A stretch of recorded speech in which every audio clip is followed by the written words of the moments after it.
So this is intended to be a recorded version of a lecture I gave for MIUV 12 as a guest lecturer. Topic is on the transport of linear momentum with a Reynolds Transport Theorem. So the learning outcome for the lecture is hopefully that the students will be able to utilize the linear momentum transport equation to calculate velocity and forces on both stationary and moving control volumes. So starting with a bit of a real-world applications background, um, there are actually quite a lot of cases where momentum is actually pretty important. Dams are a great example. All these flow, especially once we combine it with the turbine. You do need a quite robust system to support it. Propulsions, especially for aircraft, spacecraft, are a great example. But in this case, we actually don't want to hold the object stationary, but rather we're letting the reaction force to actually drive us forward. Even in other stationary cases like wind turbine, especially for its tower bit, you have to kind of look at how strong the flows are and then to actually design your infrastructure or your application or your structures to be able to withstand the wind. And another pretty cool example is water jet. In this case, the weight is balancing out the momentum. So there are three main problem types. The classic is basically when everything is stationary, or the jet is still moving, at least the particles, but steady state, usually there's some kind of plate or a vein or flange that basically stops the flow or basically changes the direction, but the plate itself does not move. Pipe flows are a little bit more complicated just because of how we have to consider the pressure effect.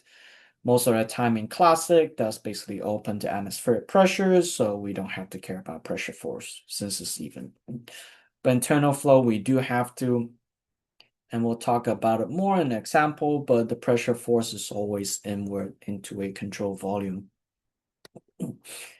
Then finally, usually the most challenging one is a moving control volume. But there is a little trick we can do with relative motion that actually simplifies it into one of the easiest, at least in terms of scope of this course. Now, a quick recap on the Reynolds Transport Theorem on the top left. So you would have been able to apply it with mass conservation. Interesting. So you basically replace the uppercase B with M. For lowercase, it's actually dBdm, and then if you sub it in there, and that just becomes unity or 1. So then our conservation mass equation, RTT, looks like that. Now, this is not velocity, this is volume. I tend to like having the stroke across the V to remind myself that this is a volume, not a velocity. Now, most of the time, if your control volume is fixed, the left-hand side becomes 0, then your equation becomes m dot in equals m dot out. Just a fancy way of saying what goes in must come out, literally, since we cannot be so far create or destroy the particles in a control volume. Now, for linear momentum, again, momentum, especially linear, is mass times velocity. And then if we apply it to the Reynolds transport equation, at least on the left-hand side, it would look like dmv dt. Now, the mass in a system is not going to change, so that basically comes out of the bracket. So we're left with basically dv dt. And we'll call back dv dt, the change of velocity, respect to time is our acceleration. So that actually gives us a sum of forces on the left-hand side. That's the easier side. The right-hand side gets a little bit messier. This is kind of like the universal form. You can use this based on how much as you remember from Calc 100. And this will solve basically is universal, is applicable for all problem types. But we can actually simplify this a little bit, right? Most of the time, the jet coming in and out, the inlet, outlet are one-dimensional or basically uniform, right? Let's say if this is going in and then this is the velocity profile. Whereas if it's parabolic, then that would not work. You will have to basically do the integration on the spot. But in this case, the second term on the right kind of simplify a little bit. And we can make this even better. If the flow is steady state, basically anything del del t becomes 0. And then suddenly the first term on the right becomes 0. So we're left with this very comfortable term of basically sum of forces equals m dot VL minus m dot Vn. Again, I didn't add the arrow on top because I was bored. These are all vectors. The directions are very important. Now, compare it to conservation mass. If the flow is steady state, the left becomes 0. There is still a slight difference. This is m dot n minus m dot l, whereas in linear momentum transport equation, it's m dot VL minus m dot Vn. I should cover it all. Now, myself and the textbook call this the momentum transport equation. Some people sometimes might call it linear momentum conservation. Personally, I don't like that approach. This is the conservation of linear momentum. This kind of primarily comes from solid mechanics or dynamics, Those of you that remembers MIU 100.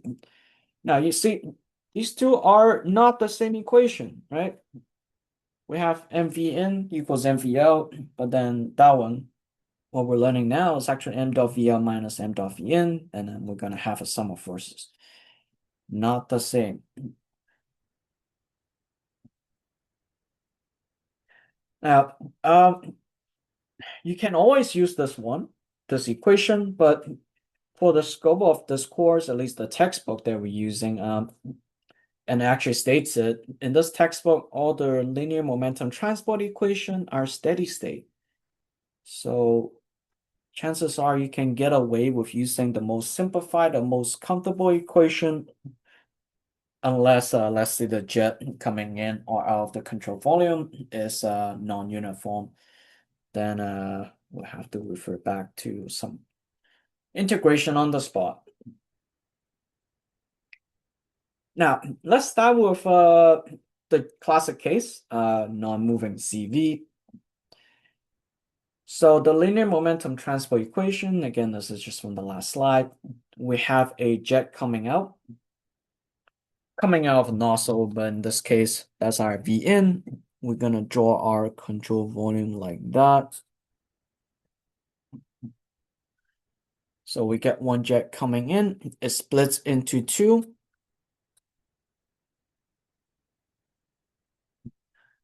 Now, since we're working with vectors, we do need a basically x, y, or an ij coordinate. Now I've gone with the classic, right is positive for I, upward is positive for j. You can use the opposite, but I tend to like to keep it uniform across all problems I solve. So let's update the linear momentum transport equation. On the left-hand side, our forces is basically towards the left, which is in a negative direction, right? So we have negative Fi. I should, in this case, probably remove the hat since it's already no longer a vector. Now, for our m dot VL, we have two jets, right? It kind of splits into two, and we have to represent that too. The first one goes upward, so it's in positive direction. The second one goes down, so it's in the negative direction. And in this case, we don't even need to find out VL, right? Because positive, negative, they actually cancels each other out, becomes 0. And then suddenly our equation becomes, we can rewrite it, get rid of the I, and also get rid of the negative sign. F is just equal to m dot Vn. Which actually makes a lot of sense. If you have a jet that has a stronger velocity or momentum, higher velocity, you're gonna need more force to balance it. Uh, Whereas if it's same velocity, but if you increase the nozzle of the jet, that's gonna basically increase the mass flow rate as well. So you're also gonna have to basically have a stronger balancing force. Now, it's like a four steps method of solving these kind of problems. The first one is always draw your CV. And then usually in this process, you can also tell if the CV, the control volume, is going to be fixed or is it going to be moving. Then the next step is RFBD. Now, quite often, some of the forces we're dealing with is more relatively straightforward. But when you deal with some of the pipe flow problems, you do get multiple forces, and then the FBD has to be quite clear. Um, some of the common forces to deal with is our anchoring force, pressure, the gravity, basically the weight of the system or the fluid inside, and sometimes also have to deal with friction. Then we can assemble our momentum transport equation in vector form, and then finally we can break it into ij components. Sometimes you can also just straight up jump to step 4 after step 2. Just write it out in terms of x direction first. Okay, problem 1.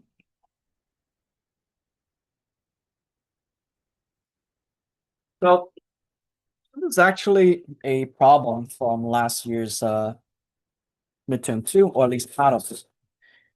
Uh, the other half actually based on Bernoulli equation, which is still Reynolds Transport Theorem, but then it's energy rather than momentum or mass. So we have water flowing through a circular nozzle, 20 degrees C, exits the jet, which is basically our Vn.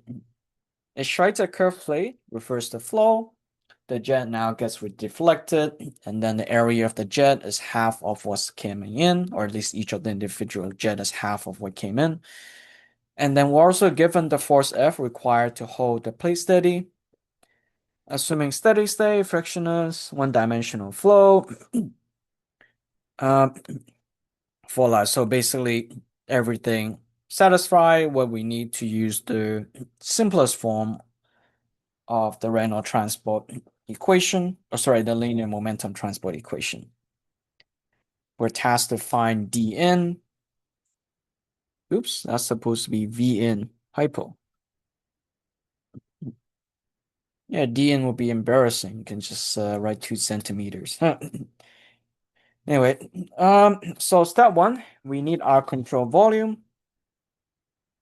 So similar to our curved plate, this is our CV. The flow comes in here and then get reflected. Now, for the step 2, FBD, in this case, we don't really need it because the force is already drawn on for us in the diagram. You can include the weight, but in this case, we don't actually need to consider the vertical direction, mainly because the jet got deflected horizontally, and also we're not asking the vertical force to support the flank.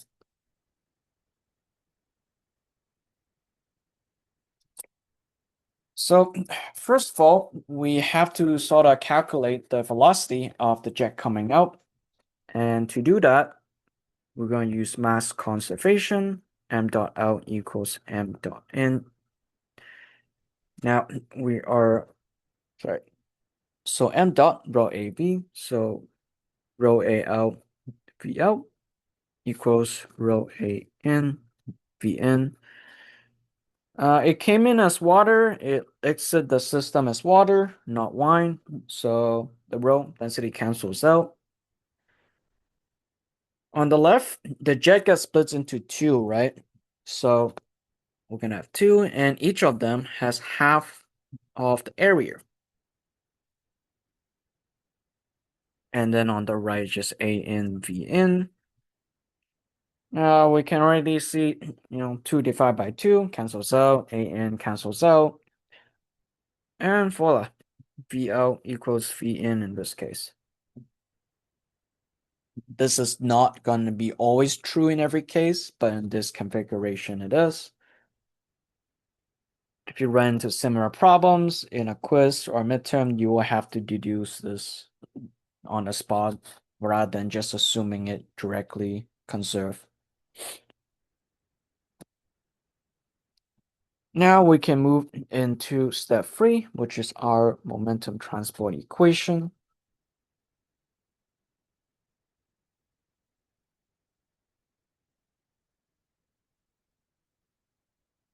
We have negative Fi, and then our two jets. So now it's in the negative direction, so we're gonna give it -2, m dot divided by 2, V out in the I direction, minus m dot V in the I direction. Again, this negative sign is because our jet is exiting in the negative direction. I should have stated earlier that I'm assuming right as positive.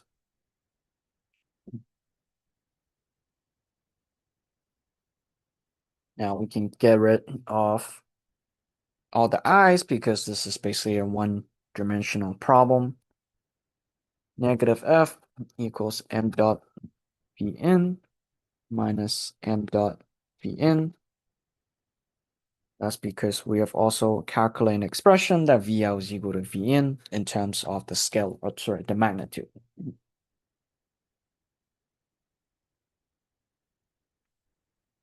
Negative 100 is equal to -2 rho a n squared,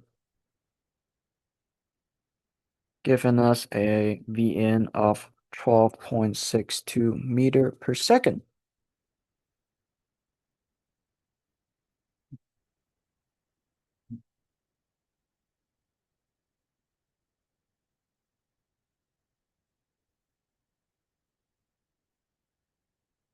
Now, I do also want to mention here, we are basically just using the magnitude. So that's why we have to use intuition to give it the negative sign. Um, yeah. When you do the momentum, it does have to be vector form. So the direction has to actually be very consistent in this case. But, if you did it with vector approach and you have a negative here, then do not duplicate it when you do the linear momentum equation.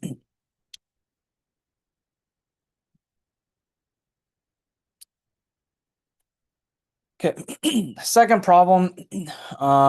This is kind of like the tier 2 of the difficulty level internal flow. Uh, again, water 20C, 5 centimeter diameter pipe, 180 degrees vertical bend. We're also given the length between flank A and 2, flank 1 and 2. Very odd choice of unit, weight flow rate of Newton per second. Then on Friday or after reading week, probably Friday, you're gonna learn about dimensional analysis, and that's gonna be very handy. It's one of the ways how they can incorporate that chapter into the rest of the textbook's problem. So first of all, we are gonna draw the control volume, which is basically just our flank 1 and 2. And voila. We're gonna basically out and then in. Now step 2 is our FBD. In this case, we have to draw everything. So first of all is our pressure force. Pressure force always points into a CV. It does not care where the flow is flowing. FP1 and FP2. Should probably annotate V out, V in. Right, very important. Both pressure forces act inward into control volume. This is like the most common mistake with these kind of problems that students make. Um, we also have the weight of the fluids. We don't have to consider pipe weight, kind of simplify a little bit, but we do later on have to basically calculate how much water is in here and then consider the weight. Now, we are also going to have basically the anchoring force. In this case, I'm going to call it basically the dummy force. We don't know what they are yet, but we do have to include it.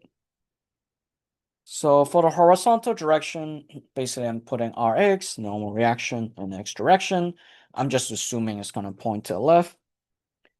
And then for the vertical one, I'm just doing, assuming it's going to be pointing upward. This is also a good time to define my coordinates. Now, the dummy force is just there for us to have it in the linear momentum transport equation. The direction can be wrong. You would just get a negative sign. In that case, when you report it, you can just say, oh yeah, it's in the other direction, then I assume. See, that's done. Okay, now let's deal with this problematic unit of a weight flow rate, W dot, which has a dimensional unit of Newton per second. Now, if you have the relevant equation in crib sheet, then you can just go straight in. If not, you will kind of have to do a little thinking on the spot. Weight is basically our mass times gravitational acceleration. Weight has a unit of Newton. So do some rearranging. Mass is equal to weight divided by G. And so to go from the rate flow rate to mass flow rate, we just divide it by G. Now, if you recall the unit, or if you have the unit on your crib sheet, 1 Newton is also equals to 1 kilogram meter per second squared. This are equals similar to F equals ma. Now, if you have that, you can also go straight in by just dividing the W dot by G, and then it's gonna give you your mass flow rate.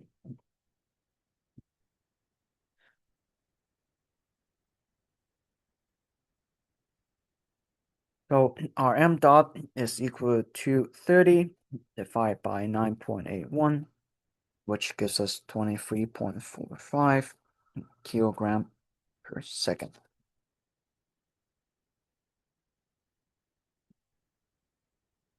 Now, we are also going to calculate the flow rate, Q.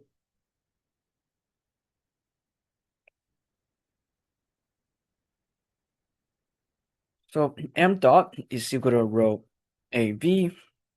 Now, area times velocity is basically our flow rate.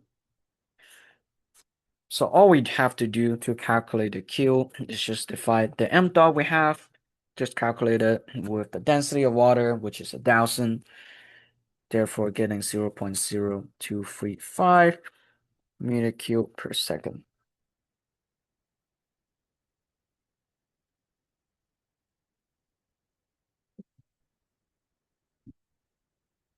Again, you can have everything on your crib sheet. If not, don't panic.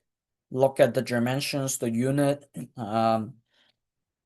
Yeah, chapter 5 dimension analysis can save you a couple points if you are in a pinch or used to the right places. Now, the pipe is basically, well, it's bent, but there's no splintering off, there's no leakage. The diameter is also constant, right? So that means, V in is just equals to V out.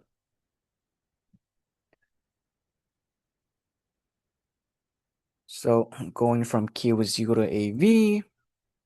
If you divide the flow rate by area, you get our velocity, which is a very clean 12.0 meter per second.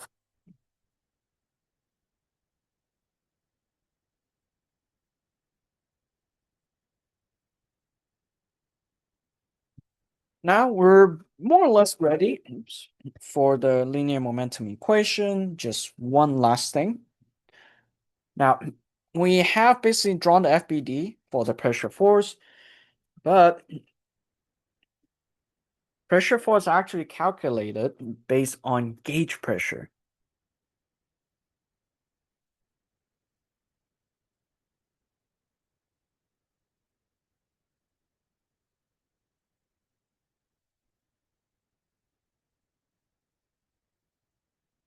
Very important.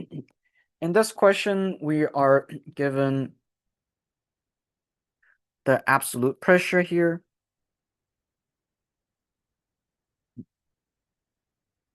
Our question doesn't state it, but sort of solution, that's basically what they base it on. In a quiz or like in midterm exam, you can always ask for clarification. So we're gonna get P1 gauge. Wait, where was I? Yes, so we are given the absolute pressure. So P1 gauge is equal to 165 minus 101, which gives us 64 kilopascal. Similarly, we get P2 gauge equals 33 kilopascal.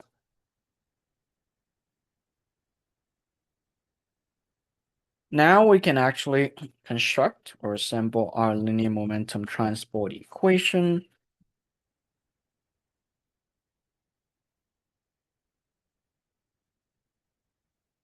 So let's have a quick look at our, oh, that should not be there, at our FBD again. We have basically the two pressure force to the right positive. We have our dummy force, reaction force supporting in the left. And yeah, that's actually all for the X direction. So FP1 plus FP2 minus Rx. Now, our M dot is going to be positive, but our jet coming out is in the opposite direction, negative 12.0. The jet coming in is in a positive direction, but don't forget the negative sign there. So that's also going to be basically minus 12 M dot.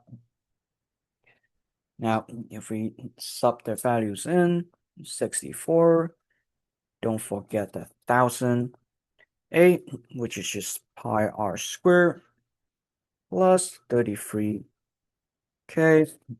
same area, minus our dummy force Rx, equals negative 24 times our mass flow rate, 23.45, which gives us an Rx of 753 Newton to the left.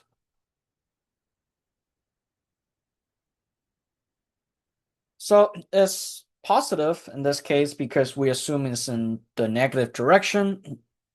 So this just confirmed that we got the direction correct. If we predicted it was going to go to the right, then we'll just end up with a negative value. Then we can just say, oh yes, to the left. Now, if we do the same for the y direction, now on the right-hand side, the momentum is actually 0 because the flow comes in x and then exits on the x direction again. There's no vertical linear momentum at basically the boundaries. And the two forces we have are just our dummy force pointing upward minus the weight.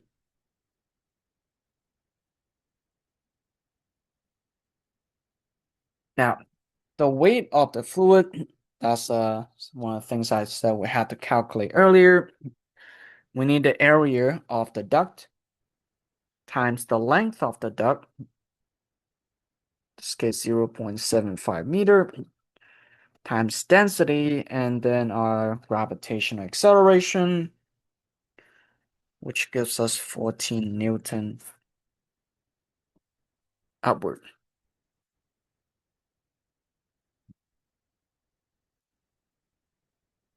Yeah, compared to our horizontal force, can kind of tell even though this is all water, the bend is what's causing most of the anchoring force.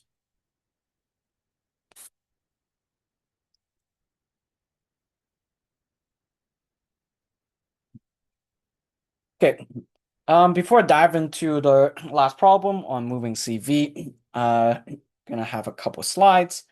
So when we have a moving object, let's say in this case we have a boat, which might not or might not be called the Titanic.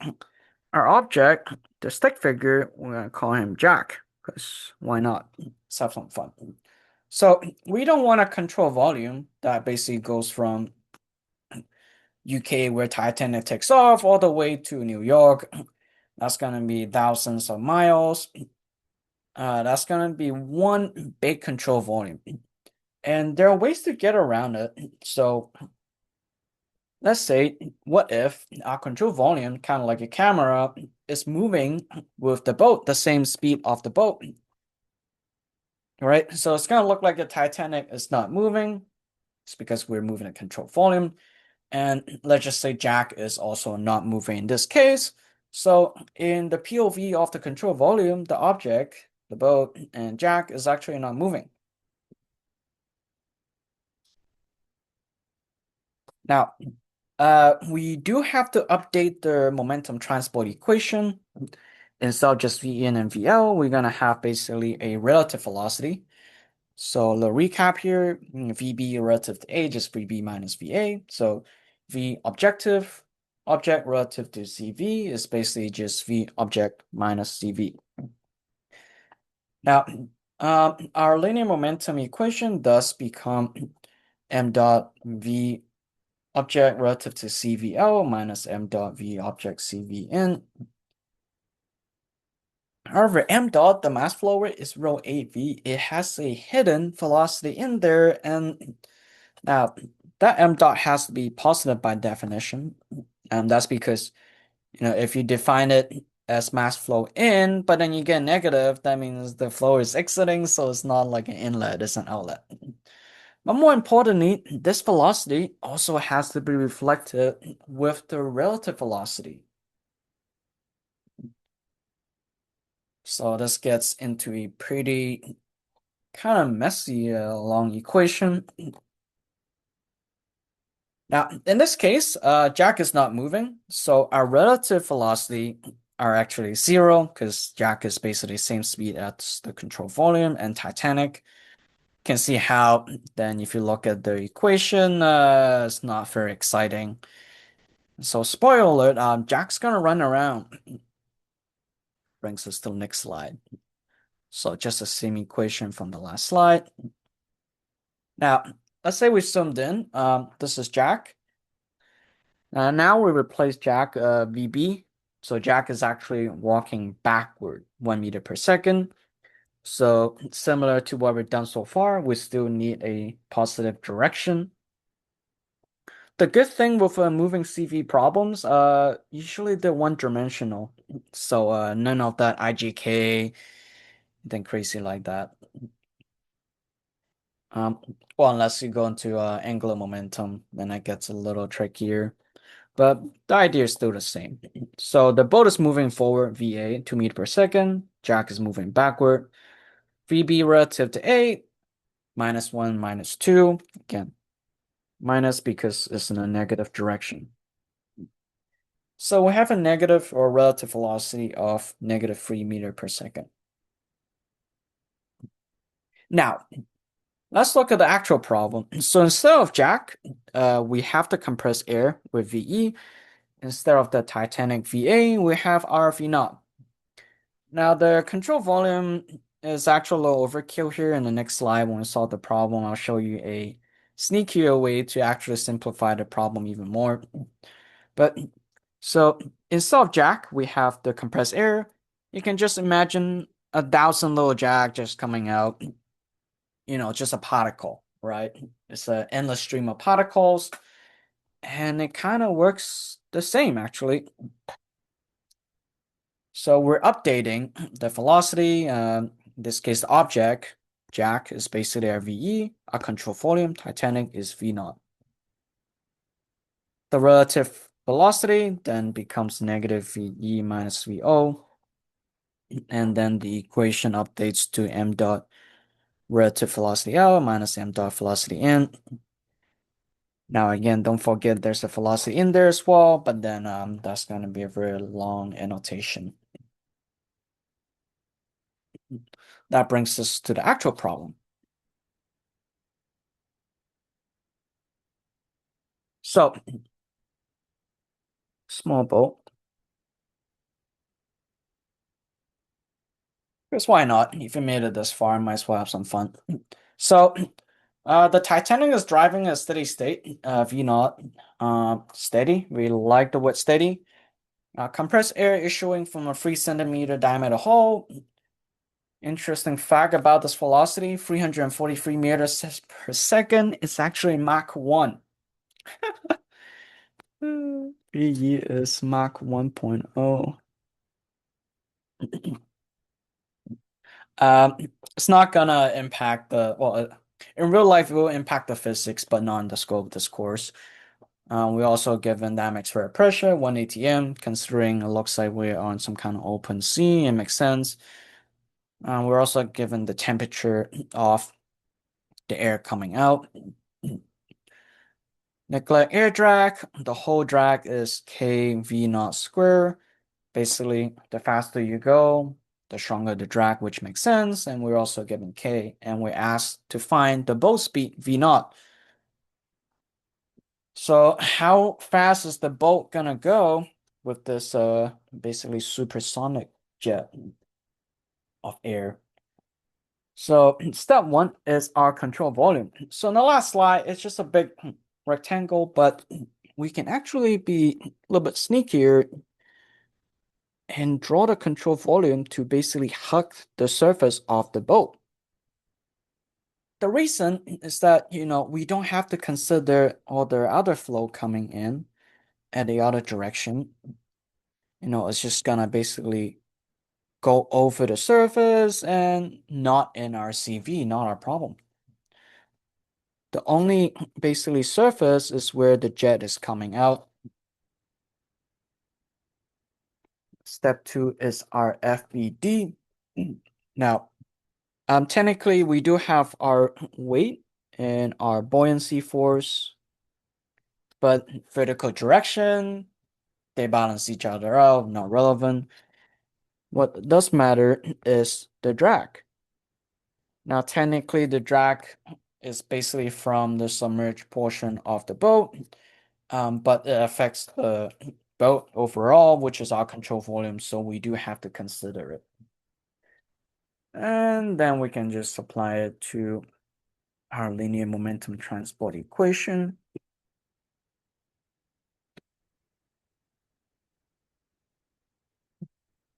So drag is in a negative direction. And I have once again forget the direction.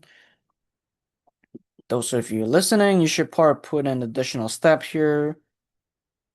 Define positive direction. So we have negative F drag.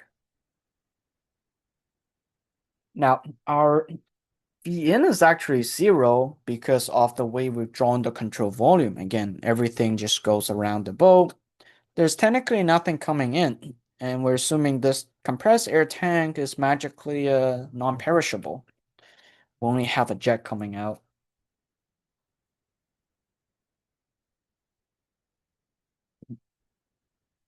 Now we do need to actually use the relative velocity. Now let's break the m dot out to rho a v. This is the relative velocity, e relative to o, times, again, v, e relative to o. But don't forget, the m dot has to be positive.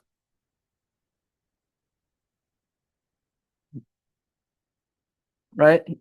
If the mass flow rate leaving the system is negative, then it's not an exit. It's actually sucking air back in. So by definition, it has to be positive.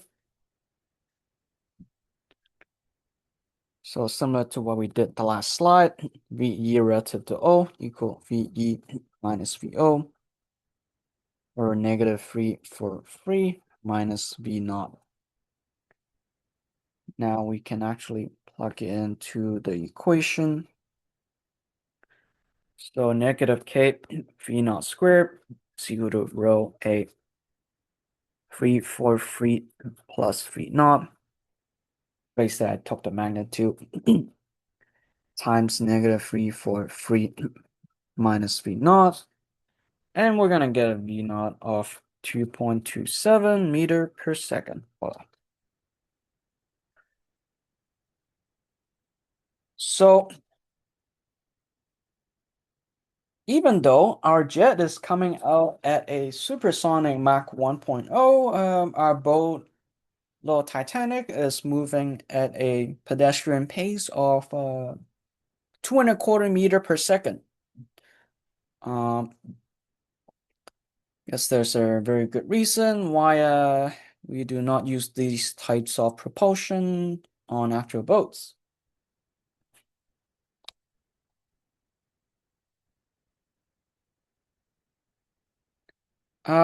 Yeah, so that wraps it up. If you're watching this on YouTube, which when you have to, then you probably know my YouTube channel too. There are three other videos that are also relevant to the course in a playlist under MIEV12. They're basically on pipe drag, or sorry, yeah, pipe flow and also external flow. It's for I think later on after your second midterm. Yeah, thank you for listening.